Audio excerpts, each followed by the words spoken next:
நீங்க இருக்கிற இடத்துல கர்த்தர் பெருமைப்படுத்துவார். நீங்க உங்களை பெருமைப்படுத்தி கொள்ளணும்னு நினைக்காதங்க, அதுக்கு முயற்சி பண்ணாதங்க. கர்த்தர் உங்களை பெருமைப்படுத்துவார்.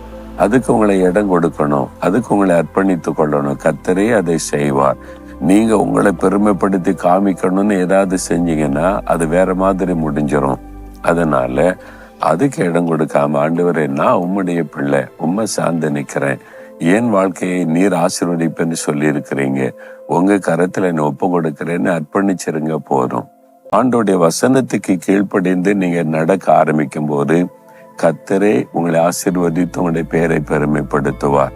அதனால நீங்க உங்களை பெருமைப்படுத்தி கொள்ளணும்னு ஏதாவது பண்ணுனீங்கன்னா அது உங்களுக்கு பாதகமா முடிஞ்சிடும். உங்களை தாழ்த்துங்க ஆண்டவர்கிட்ட. ஆண்டவரே நான் உங்க கரத்துல என்ன ஒப்பு கொடுக்கிறேன், என்ன ஆசீர்வதிக்க வேண்டியதும் உயர்த்த வேண்டியது உங்க பொறுப்பு அப்படின்னு அர்ப்பணிச்சிருங்க. கர்த்தர் செய்வதை பார்ப்பீங்க.